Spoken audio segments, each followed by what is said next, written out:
Behind every WWE superstar's rise to glory lies a story the company doesn't always want you to know, and Becky Lynch is no exception. Today, she's the man, a history-making champion who headlined WrestleMania, but her journey to the top wasn't picture perfect. From embarrassing gimmicks and overlooked beginnings to PR disasters the company would rather erase, Becky's path is filled with moments WWE has quietly brushed aside. Yet, these very missteps shaped her into the rebellious icon fans love today. In this video, we're uncovering the hidden chapters of Becky Lynch's career, the cringeworthy debuts, the controversial stunts, and the struggles that built a legend. These are the moments WWE doesn't want you to remember. A championship photo WWE pretends doesn't exist. In 2024, Becky Lynch released her long-awaited autobiography, The Man, Not Your Average Girl. The book was everything fans hoped it would be, raw, brutally honest, and unflinchingly personal. It traced her life from a troubled childhood in Ireland, where she struggled with self-esteem and identity, to her years of grinding through the independent wrestling scene before finally breaking into WWE. Critics praised it for its emotional depth, sharp humor, and refusal to sugarcoat the harsh realities of fame. But one photo in particular grabbed headlines worldwide. Nestled inside the book was a full-page picture of Becky and her husband, WWE superstar Seth Rollins, posing nude with nothing but their championship belts covering them. The snapshot was taken shortly after WrestleMania 35, when Becky won both the Raw and SmackDown Women's Championships, while Rollins defeated Brock Lesnar for the Universal title. For Becky, it was a cheeky celebration of a shared triumph. For WWE, it was a PR nightmare. Fans were split. Some hailed the photo as bold, hilarious, and symbolic of two stars at the top of their game. Others criticized it as too provocative, something unbecoming of the company's poster stars. WWE's reaction? Silence. The company never acknowledged the photo on television or in digital media. In an interview with the New York Post, Becky confessed that Rollins hadn't even known she was including the picture in the book. "I could have sworn I told him," she laughed. "Turns out I must have had the conversation with myself and thought I had it with him." Thankfully, Rollins took it in stride, but WWE pretended it didn't exist, a rare moment where the company's image-conscious machine simply looked the other way. From Rosebud to rising star. Before Becky was the man, before WrestleMania main events and best-selling autobiographies, she was a face in the crowd, literally. In 2014, Becky often appeared on Raw and SmackDown as one of Adam Rose's Rosebuds, a traveling entourage of brightly dressed dancers and partiers who accompanied Rose to the ring. Decked out in rave-inspired costumes, feather boas, and oversized sunglasses, the Rosebuds were meant to portray a wild party spilling into the arena. Among them, Becky Lynch, hidden behind glitter and neon, grinning and dancing her way down the ramp. For a future headliner, it seemed surreal. But Becky later admitted she begged for the role. "I had to beg to be a Rosebud for crying out loud," she told Lillian Garcia on Chasing Glory. "There wasn't a single moment I took for granted." I would ask myself what I could do to make this good. The Rosebuds became an unlikely launchpad for future stars. Braun Strowman, Elias, Alexa Bliss, and Mandy Rose all had cameos in the entourage before breaking out. For Becky, it was another step in a long road of paying dues, a reminder that in WWE, no opportunity is too small if it gets your foot in the door. Still, WWE rarely, if ever, mentions Becky's Rosebud days in documentaries or specials. The narrative skips from her early NXT struggles straight to her breakout as the Lass Kicker, brushing the Rosebud chapter under the rug. A cringe-worthy debut. When Becky finally debuted in NXT, fans expecting the fiery, no-nonsense Irish wrestler from the independents were in for a shock. Instead of a hardened fighter, Becky Lynch arrived in neon green, dancing her way to the ring with exaggerated jigs and tossing peace signs like she'd just walked out of a St. Patrick's Day parade. For Becky, it was humiliating. She later admitted that she went along with it out of fear of losing her spot. "I was just trying to do whatever I could to stay there," she recalled. "I remember thinking, this is it. This is my big shot. I just have to survive it."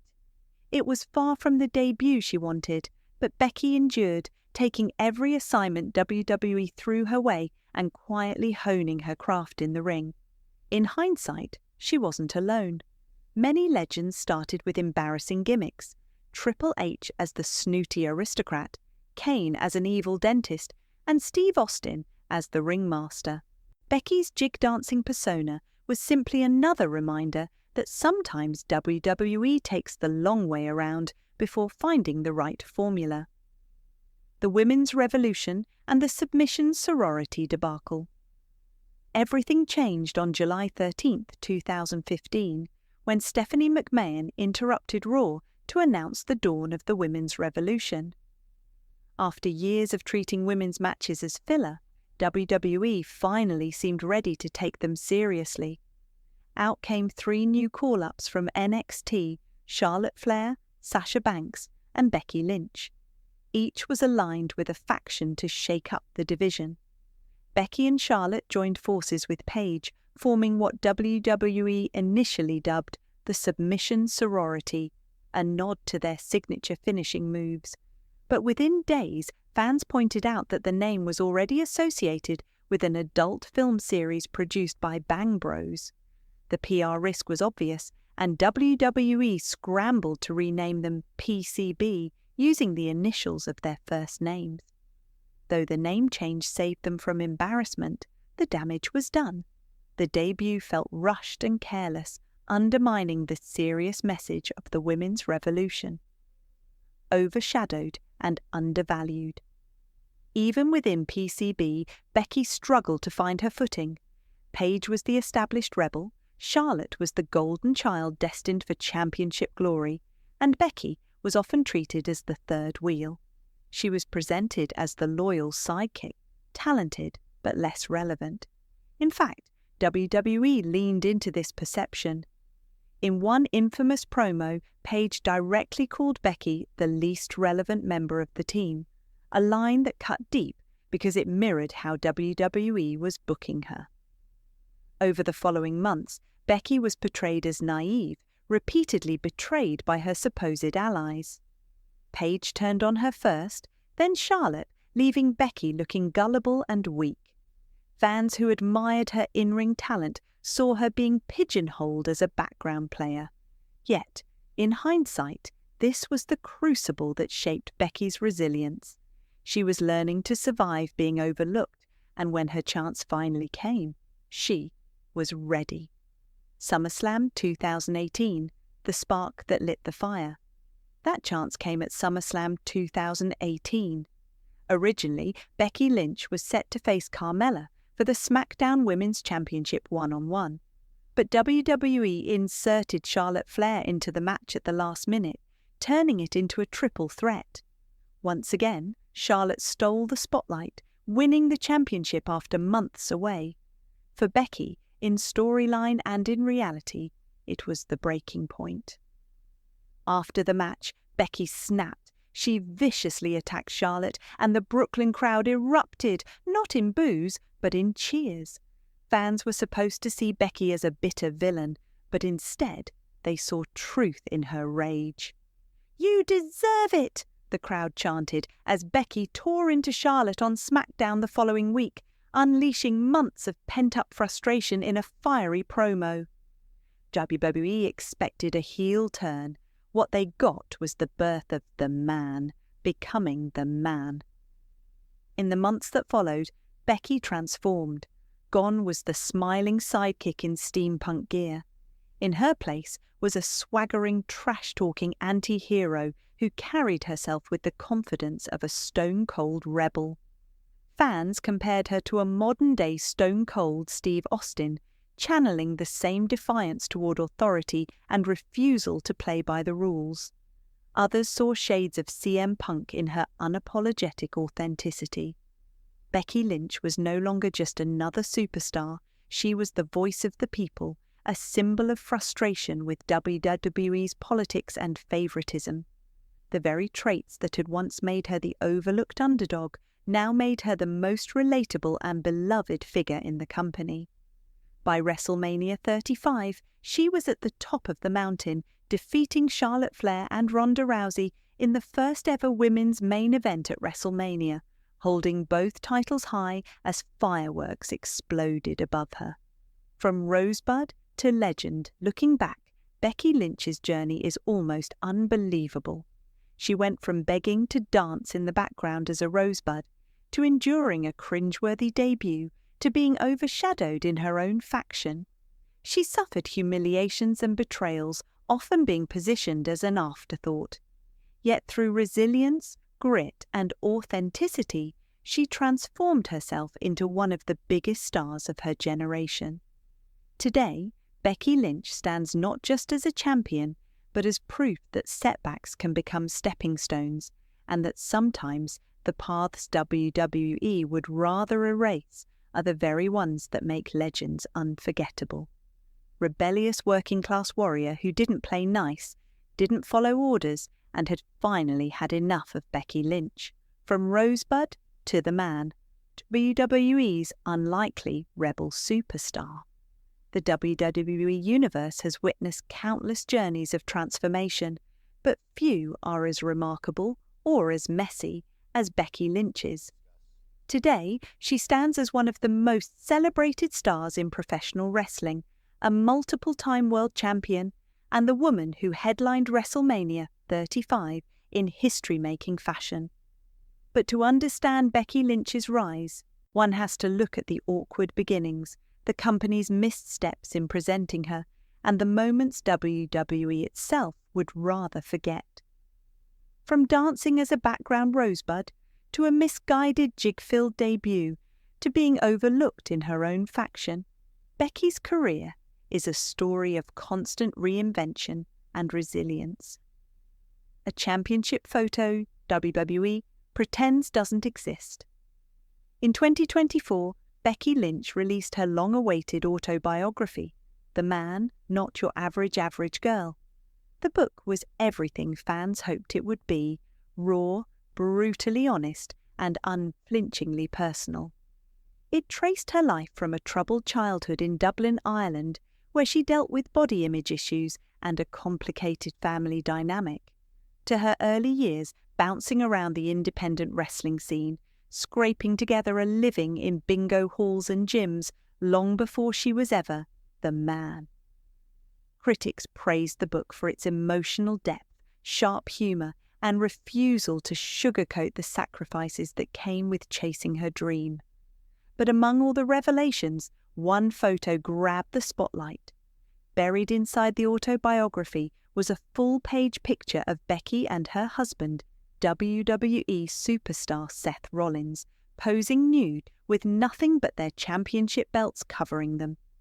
The snapshot was taken shortly after WrestleMania 35, a career-defining night where Becky defeated both Ronda Rousey and Charlotte Flair to capture the Raw and SmackDown Women's Championships, while Rollins dethroned Brock Lesnar for the Universal title. For Becky, the photo symbolized triumph, intimacy, and humor all rolled into one. A cheeky victory lap for two wrestlers who had defied the odds. Reactions, however, were mixed. Many fans applauded the boldness, praising Becky for not conforming to WWE's squeaky clean public image and for reclaiming her own narrative. Others criticized it as provocative and unbecoming of the company's top female star. WWE, famously protective of its branding, chose silence. No mentions on TV, no acknowledgement on social platforms. The photo was treated like it never existed. Becky later admitted in an interview with the New York Post that Seth Rollins didn't even know she planned to publish it. "I could have sworn I told him," she laughed. "Turns out I must have had the conversation with myself and thought I had it with him." Rollins took it in stride, but for WWE's corporate machine, the photo was quietly brushed under the rug. From Rosebud to rising star years before Becky Lynch was holding double gold at WrestleMania, she was just another anonymous figure in WWE's circus. In 2014, she regularly appeared on Raw and SmackDown as one of Adam Rose's Rosebuds, a bizarre entourage of dancers, partygoers, and costumed misfits who followed Rose to the ring. Decked out in neon rave gear, feather bows, and glittery masks, the Rosebuds were meant to create a carnival-like atmosphere. Among them, tucked behind the noise and spectacle, was Becky Lynch, grinning through oversized sunglasses and waving to the crowd. For a woman who had already wrestled across Europe, trained under legends like Finn Balor in Ireland, and nearly quit wrestling due to burnout, the role was humbling. Yet Becky embraced it. "I had to beg to be a Rosebud, for crying out loud," she admitted on Chasing Glory with Lillian Garcia. "There wasn't a single moment I took for granted." I would ask myself what I could do to make this good. Ironically, the Rosebuds became a bizarre launchpad for future stars. Braun Strowman, Alexa Bliss, Elias, and Mandy Rose all donned the costumes at one point. For Becky, it was another lesson in patience, a reminder that in WWE, no opportunity is too small. Still, the company rarely mentions her Rosebud days in documentaries or video packages, preferring to skip straight to her rise in NXT as if those awkward appearances never happened. A cringeworthy debut. When Becky finally got her proper in-ring debut in NXT, fans expecting a gritty Irish fighter were stunned by what they saw. Dressed in neon green, she skipped to the ring performing exaggerated Irish jigs, tossing up peace signs, and smiling as if she were auditioning for a St. Patrick's Day parade rather than introducing herself as a serious wrestler. For Becky, it was mortifying. In later interviews, she admitted she hated the gimmick but didn't want to risk rocking the boat. "I was just trying to do whatever I could to stay there," she recalled. "I remember thinking, this is it. This is my big shot. I just have to survive it." Of course, she wasn't the first to suffer through a bad debut. Triple H once played a snooty French aristocrat. Kane was introduced as an evil dentist named Isaac Yankem, and Steve Austin floundered as the ringmaster before becoming Stone Cold. Becky's jig dancing phase became another example of WWE miscasting its talent before finding the right formula.